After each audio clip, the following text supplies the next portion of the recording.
कैसे हो दोस्तों। डिजिटल प्लेटफॉर्म पे आप लोगों का स्वागत है। हम लोग पढ़ रहे हैं राजस्थान का भूगोल। और राजस्थान के भूगोल में हम लोग जिस टॉपिक को पढ़ रहे हैं वो टॉपिक है हमारा वन्य जीव। और वन्य जीव में आज हम चर्चा करेंगे हमारे राष्ट्रीय उद्यान के विषय में कि भाई राजस्थान के कौन कौन से राष्ट्रीय उद्यान जो हैं हमें देखने को मिलते हैं, उनके बारे में चर्चा करेंगे।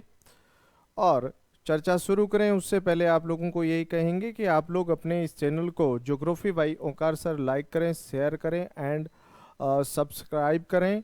और बेल आइकन का बटन अवश्य दबाएं ताकि आप लोगों को अपना अगला नोटिफिकेशन मिल सके। तो चलिए शुरू करते हैं।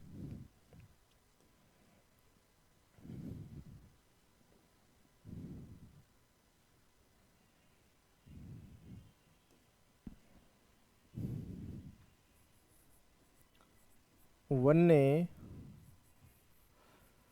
जीव। देखिए, वन्य जीव की अगर बात की जाए तो हम लोग यहाँ पे आप लोगों से ये कहेंगे, अपने पिछले वीडियो में आपने देखा कि हमने कहा कि भाई भारत में भारत में 50 बाघ परियोजनाएं हैं। कि भाई भारत में 50 बाघ परियोजनाएं हैं। लेकिन आपको ये ध्यान रखना है कि इस समय भारत में 50 के बजाय 53 बाघ परियोजनाएं हो गई हैं। कितनी? 53 बाघ परियोजनाएं भारत में हैं। और आपको ये समझना है कि जो भारत की 52वीं बाघ परियोजना थी वो परियोजना थी रामगढ़ विषधारी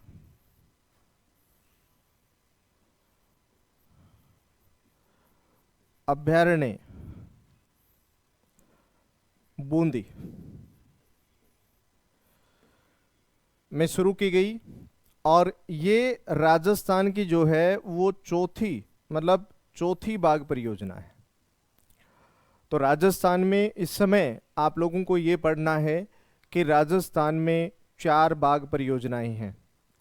तो हमारी ये जो चौथी बाघ परियोजना है ये हमारे सामने आती है 2021 में। हमारी जो चौथी बाघ परियोजना बनती है वो 2021 में बनती है और उसका नाम क्या है? रामगढ़ विषधारी अभयारण्य। और अगली जो हमारी बाघ परियोजना बनेगी, क्योंकि देखिए इसकी घोषणा हो चुकी है 2021 में, और जो अगली जो हमारी जो बाघ परियोजना होगी वो बाघ परियोजना होगी कुंभलगढ़। तो इस समय आप लोगों को ये ध्यान में रखना है कि राजस्थान में 4 बाघ परियोजनाएं हैं। 5वीं कुंभलगढ़ जो है वो प्रस्तावित है। और हमारा रामगढ़ विषधारी अभयारण्य जो है वो बन चुका है। तो आपको ये चीज भी क्या रख लेनी है? ध्यान में रख लेनी है। तो भाई भारत में इस समय कितनी बाघ परियोजनाएं हैं? तो आपसे कोई कहे तो भाई कितनी हो गई हैं? 53 हो गई हैं, है ना। और 52वीं जो बाघ परियोजना थी वो हमारे राजस्थान की कौन सी थी? रामगढ़ विषधारी जो अभयारण्य है इसमें शुरू की गई। तो रामगढ़ विषधारी जो बाघ परियोजना है वो हमारी कहाँ पे है? बूंदी में है। और इसकी सीमा हम लोग सवाई माधोपुर से लेकर के कोटा तक इसकी सीमा हम लोग रख रहे हैं। तो कहने का मतलब बड़ा सीधा सा है कि इसको मंजूरी मिल गई है कब? 2021 में। तो ये चीज आपको अवश्य ही ध्यान में रख लेनी है। आगे बढ़े तो आगे हम लोग चर्चा करें अगले प्रश्न की। तो आज हम बात करेंगे हमारे राष्ट्रीय पार्क के विषय में। तो देखो, राष्ट्रीय पार्क, भाई हमारे राजस्थान में अगर हम राष्ट्रीय पार्क की बात करें तो इस समय हमारे राजस्थान में 3 राष्ट्रीय पार्क हैं। कितने हैं बताओ? 3 राष्ट्रीय पार्क हैं। अब भाई प्रश्न ये बनता है कि ये 3 राष्ट्रीय पार्क हैं कौन कौन से, और इनसे संबंधित हमारी परीक्षा में किस तरीके के प्रश्न हमसे पूछे जा सकते हैं, उन प्रश्नों के विषय में हम लोग चर्चा करने वाले हैं। तो देखो, सबसे पहले हम लोग बात करेंगे हमारे नंबर 1 रणथंभौर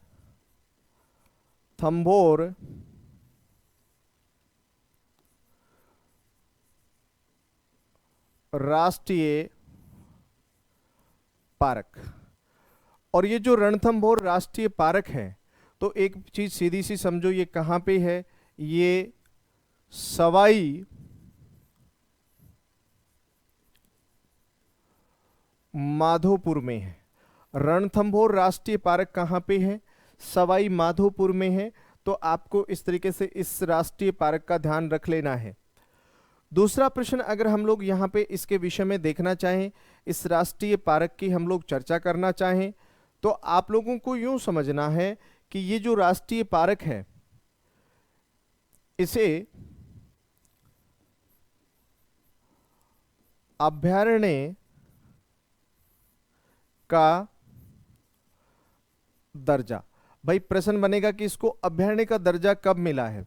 तो अभयारण्य का दर्जा इसको कब मिला है? तो आपको कहना है ये 1955 में मिला है। कब मिला है बताओ? 1955 में। भाई इसको अभयारण्य का दर्जा मिला है 1955 में। दूसरी बात देखिए, उसके बाद में इसे बाघ परियोजना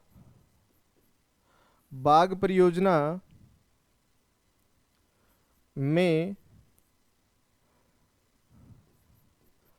शामिल किया गया। भाई इसको बाघ परियोजना में कब शामिल किया गया? बाघ परियोजना में शामिल किया गया। कब किया गया? तो आपको कहना है 1973-74 में इसको बाघ परियोजना में शामिल किया गया। और ये भी ध्यान रखना, ये राजस्थान की प्रथम बाघ परियोजना थी। भाई ये क्या थी बताओ? राजस्थान की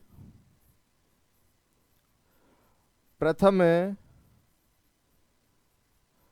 बाघ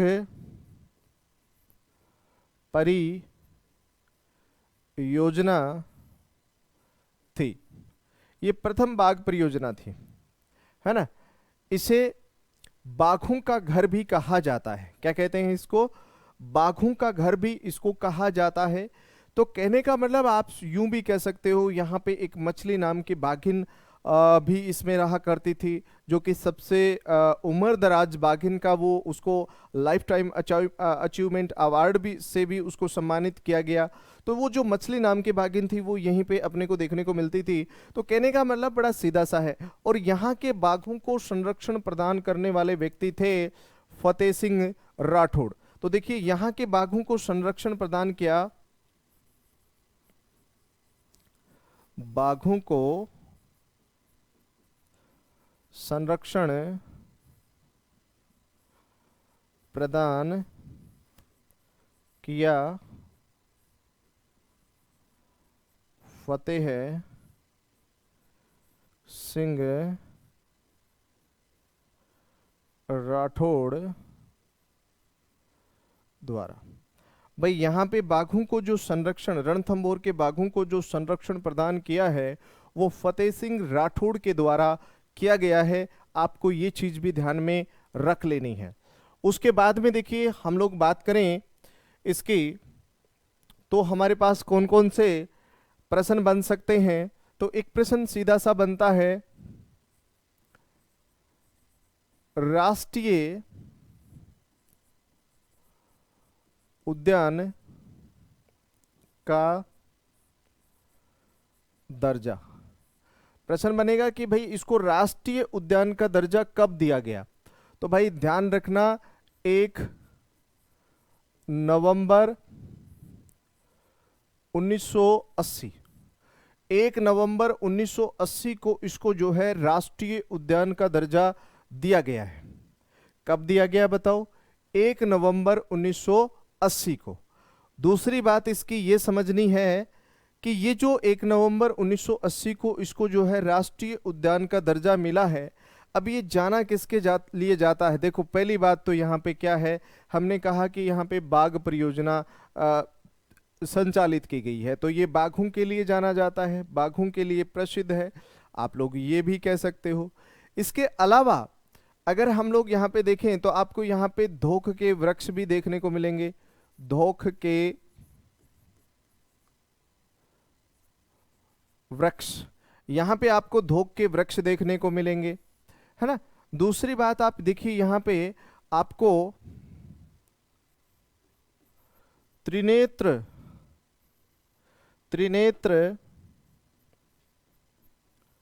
गणेश जी का मंदिर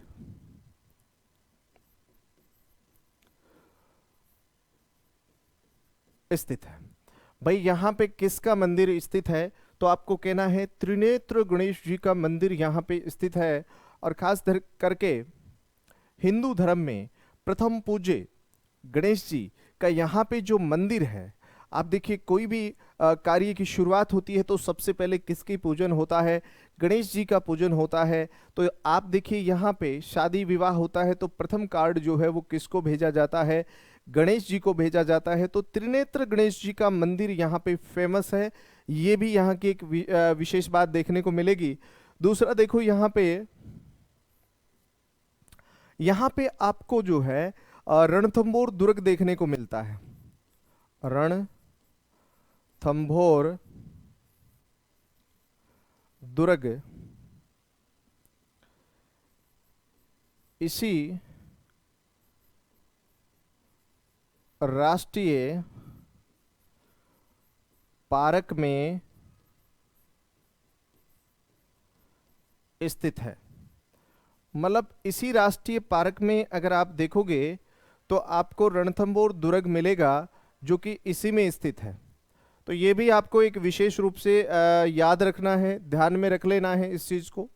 और ये जो रणथंभौर दुर्ग है, इस दुर्ग की जब बात होती है तो राजा हमीर के बारे में, बहुत ही शानदार हमीर देव चौहान के बारे में यहाँ पे बहुत ज़्यादा कहानियाँ भी सुनने को मिलती हैं। और वो बहुत ही शानदार योद्धा था, और जिसके बारे में कहा जाता है कि एक लोकोक्ति प्रचलित है, सिंह गमन सतपुरुष वचन कदली फिलत एक बार, तेरिया तेल हमीर हठ चढ़े ना दूजी बार।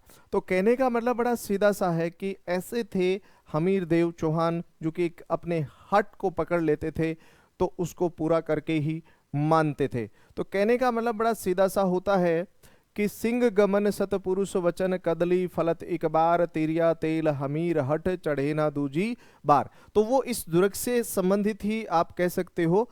तो कहने का मतलब बड़ा सीधा सा है, ये इसी में स्थित है। तो देखो यहां पे आप लोगों को पद्म तालाब भी स्थित है। मतलब कौन सा तालाब स्थित है यहाँ पे? तो आप कह सकते हो यहाँ पे भाई पद्म तालाब स्थित है। कौन सा तालाब? पद्म तालाब यहीं पे स्थित है, हम लोग ये भी कह सकते हैं। तो कहने का मतलब बड़ा सीधा सा है कि और भी बहुत सारे तालाब यहाँ पे तलैया आपको देखने को मिल सकती हैं, लेकिन कुछ प्रश्न जो हैं वो इस प्रकार से हमारे रणथंभौर से बन सकते हैं जो कि आप लोगों को ध्यान में रहना चाहिए। देखिए रणथंभौर की जब बात होती है तो हम लोग कहते हैं कि अमेरिकी राष्ट्रपति बिल क्लिंटन व उसकी पुत्री चेल्सी भी यहाँ पे आ चुके हैं। ये भी एक विशेष बात यहाँ पे देखने को मिलती है। डॉक्टर मनमोहन सिंह भी यहाँ पे आ चुके हैं। तो कहने का मतलब जो भी बड़ी हस्तियां हैं वो भी यहाँ पे आते हैं और यहाँ के बाघों को देखने के लिए, क्योंकि ये बाघों के लिए बहुत ज़्यादा फेमस है, जाना जाता है। ठीक है, तो चलिए आगे बढ़ते हैं।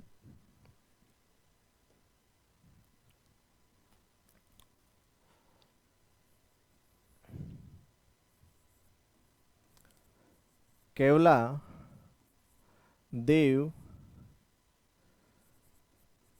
घना पक्षी विहार। अब ये कहाँ पे है?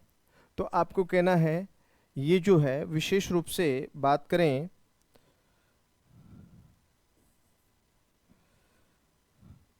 ये कहाँ पे है, तो आपको कहना है भरतपुर में है। कहाँ पे है? भरतपुर में है। अब देखिए केवलादेव घना पक्षी विहार के विषय में जब चर्चा होती है तो एक चीज बड़ी सीधी सी समझो, अभयारण्य का दर्जा, अभयारण्य,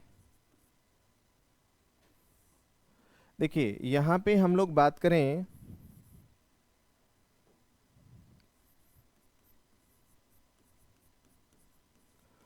अभयारण्य का दर्जा, तो अभयारण्य का दर्जा इसको कब मिला है? तो आपको कहना है 1956 में मिला है। कब मिला है? अभयारण्य का दर्जा इसको 1956 में मिला है। तो एक सीधा सा प्रश्न आप लोग यहां पे कह सकते हो। दूसरा प्रश्न देखो, अभयारण्य का दर्जा तो 1956 में मिल गया है ना, और इसको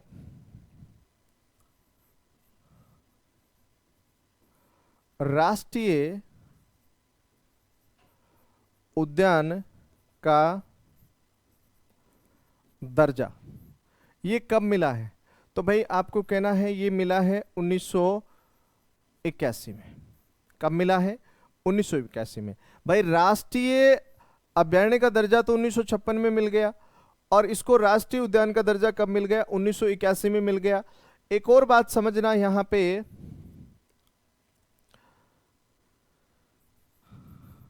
विश्व धरोहर सूची में शामिल, विश्व धरोहर सूची में शामिल किया गया है।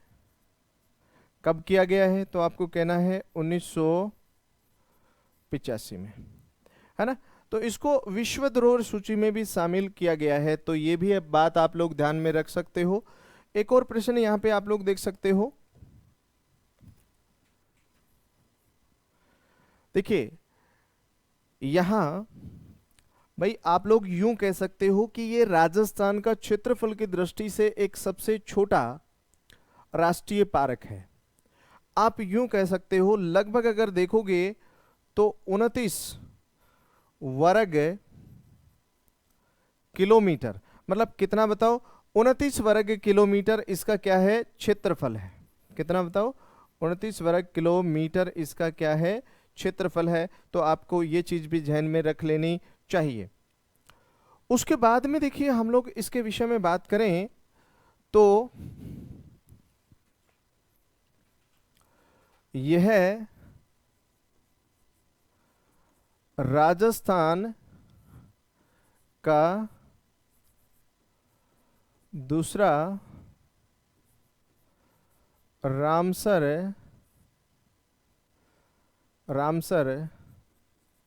साइट या आर्द्र भूमि या नम भूमि क्षेत्र,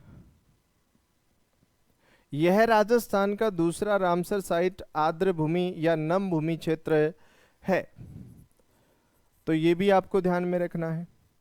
अब अगला प्रश्न आपसे ये पूछा जाएगा कि राजस्थान में 2 आर्द्र नम भूमि क्षेत्र है। एक तो हमारा रामसर साइट जो है वो हमारी सांबर झील को बनाया गया है, और एक किसको बनाया गया है? केवलादेव घना पक्षी विहार को बनाया गया है।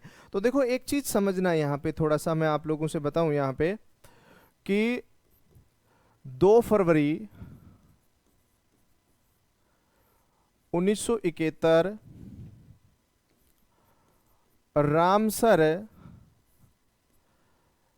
ईरान, रामसर ईरान में एक सम्मेलन आयोजित किया गया। विश्व के देश यहां पे इकट्ठे हुए और उन्होंने ये निर्णय किया कि जो पृथ्वी का जो लगातार तापमान बढ़ता जा रहा है उस तापमान को हम लोग किस तरीके से कंट्रोल करें। और उस तापमान को कंट्रोल करें तो इसलिए हमें क्या करना पड़ेगा, जो हमारी जो आर्द्र नम भूमि है ना उसको बचाना पड़ेगा। और इसीलिए यहाँ पे ये निर्णय किया गया कि हम लोग क्यों ना उनको रामसर साइट या आर्द्र नम भूमि घोषित करें, ताकि उस नमी युक्त भूमि को बचा सके, दलदली भूमि को बचा सके, झीलों को बचा सके, जिससे कि हमें ये फायदा हो और पृथ्वी का तापमान ज्यादा न बढ़े। तो इसीलिए जो है ये रामसर साइट में ऐसा किया गया था। और इसीलिए आपके सामने एक प्रश्न और बनता है, 2 फरवरी को विश्व नम भूमि दिवस मनाया जाता है ना भाई। 2 फरवरी को विश्व नम भूमि या आर्द्र भूमि दिवस मनाया जाता है, ये भी आप लोग ध्यान में रख सकते हो। दूसरा देखो, एक प्रश्न यहां पे बनेगा, इस राष्ट्रीय पार्क में, इस राष्ट्रीय पार्क में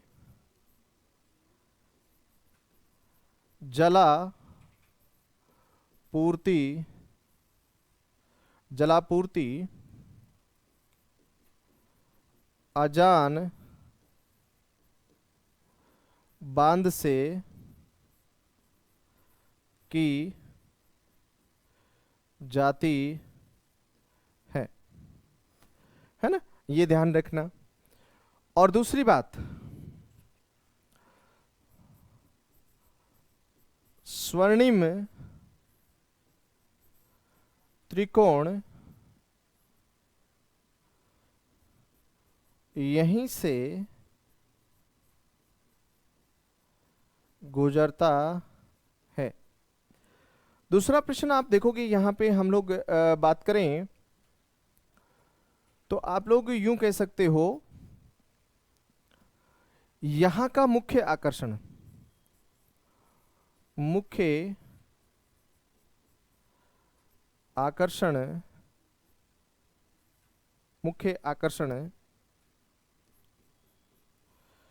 साइबेरियन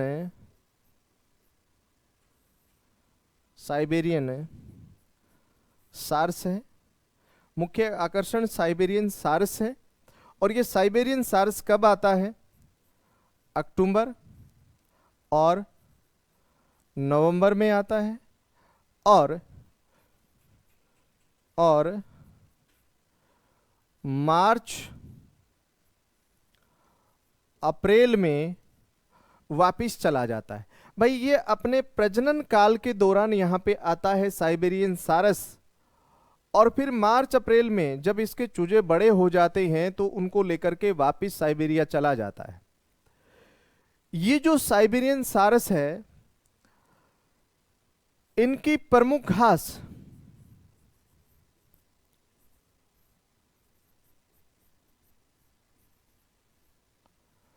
कुट्टट है।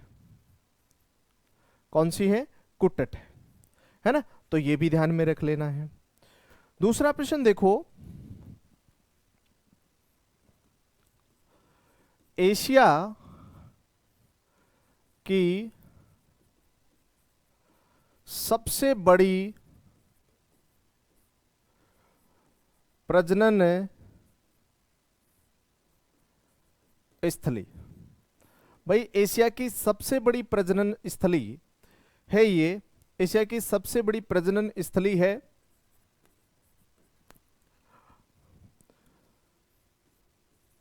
इसे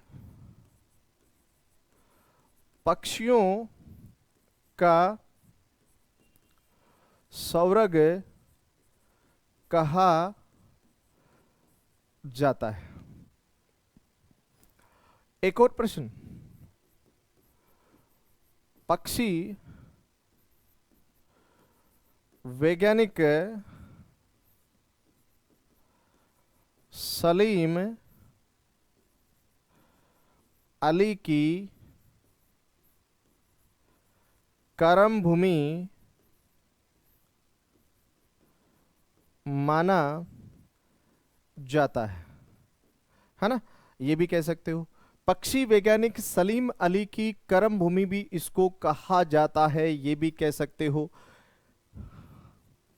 यहां कदम्ब के वृक्ष भी पाए जाते हैं। भाई कौन से वृक्ष पाए जाते हैं, तो आपको कहना है यहां पे आपको कदम्ब के वृक्ष भी देखने को मिलते हैं। तो कहने का मतलब ये पक्षियों के लिए एशिया की सबसे बड़ी पक्षी प्रजनन स्थली है। इसे पक्षियों का स्वर्ग कहते हैं।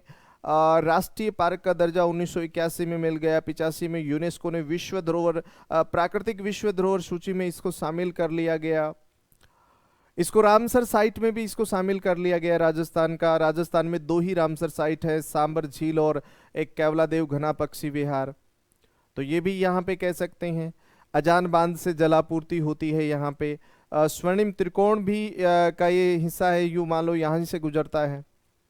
तो कहने का मतलब बड़ा सीधा आप लोगों को यहाँ पे देखने को मिलता है कि यहाँ से बहुत से प्रश्न जो हैं वो परीक्षाओं में पूछे जाते हैं। पक्षी वैज्ञानिक सलीम अली की इसको कर्म भूमि कहा जाता है। तो इस तरीके से आप लोग इसको ध्यान में रख सकते हो।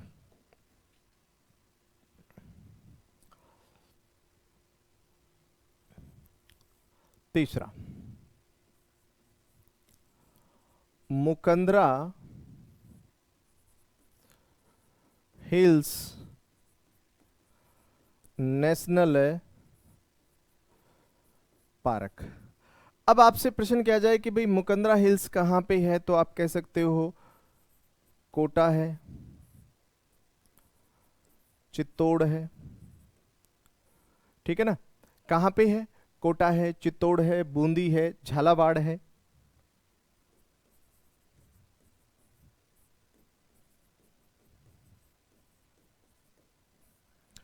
अब देखो यहां पे विशेष रूप से अपन लोग बात करें तो ये जो मुकंदरा हिल्स नेशनल पार्क है, पहले इसको हम लोग कहते थे दर्रा। और दर्रा जो अभयारण्य था वो 1955 में बना था। कौन सा? दर्रा अभयारण्य कब बना था? 1955 में। फिर आप देखिए हम लोग कहें कि 2003 में विशेष रूप से इसका नाम परिवर्तित हुआ। फिर 2006 में इसका नाम परिवर्तित हुआ। फिर बाद में इसको जो है 6 के बाद में इसको जो है मुकंदरा हिल्स नेशनल पार्क के रूप में जाना जाने लगा। और आज ये जो हमारा जो मुकंदरा हिल्स नेशनल पार्क है, तो पहली बात इसको ये ध्यान में रखो, इसे विशेष रूप से अभयारण्य का दर्जा, अभयारण्य का दर्जा तो ये समझो 1955 में मिला था। कब मिला था? 1955 में। और ये दर्रा अभयारण्य के रूप में मिला था। अब जब ये मुकंदरा हिल्स नेशनल पार्क बनाया गया ना, तो दर्रा अभयारण्य का क्षेत्र ज्यादा इसमें लिया गया था। तो इसीलिए जो है विशेष कह सकते हैं अभयारण्य का दर्जा, अभयारण्य का दर्जा कब मिला है? तो 9 जनवरी 2012। भाई 9 जनवरी 2012 को इसको सॉरी विशेष रूप से ये ध्यान रखना, इसको 9 जनवरी 2012 को राष्ट्रीय पार्क का दर्जा मिला है ना। और एक और चीज समझना, ये राज्य का तीसरी बाघ परियोजना के रूप में आप लोग इसको शामिल किया जाता है ना। और इसका जो क्षेत्रफल रहा है राष्ट्रीय उद्यान का क्षेत्रफल, तो राष्ट्रीय उद्यान का क्षेत्रफल रहा है 199.55 वर्ग किलोमीटर। और एक चीज समझना, देखिए राजस्थान का सबसे छोटा नेशनल पार्क जो है वो तो केवलादेव घना पक्षी विहार है। और क्षेत्रफल में सबसे बड़ा नेशनल पार्क है रणथंभौर, ये ध्यान रखना है ना। इसका क्षेत्रफल 199.55 वर्ग किलोमीटर है, ये ध्यान में रखना। लेकिन बाघ परियोजना का जो क्षेत्रफल है ना वो बड़ा है, क्योंकि बाघ परियोजना कोटा, चित्तौड़, बूंदी और झालावाड़ में देखने को मिलती है। जबकि ये राष्ट्रीय पार्क की विशेष बात करोगे तो आपको कोटा और चित्तौड़ में देखने को मिलता है। अब यहां पे जो आपको ध्यान में रखने वाली जो बात है वो क्या है, ये ध्यान रखना। इसे राज्य की तीसरी बाघ परियोजना, राज्य की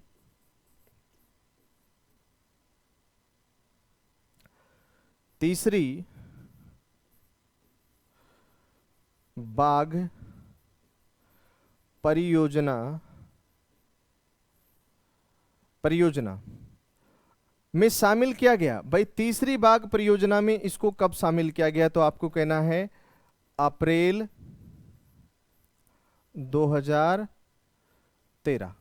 और ये बाघ परियोजना है ना, विशेष रूप से ध्यान रखना, कोटा है, बूंदी है, बारा है, सॉरी कोटा, बूंदी, झालावाड़, चित्तौड़ में प्रारंभ की गई है। तो आपको ये चीज भी ध्यान में रख लेना है, ठीक है। तो इस तरीके से हम लोग यहाँ पे कुछ प्रश्नों को समझ सकते हैं। तो देखो ध्यान रखना, इसको दर्रा अभयारण्य के रूप में दर्जा कब मिला था, 1955 में मिला था, है ना।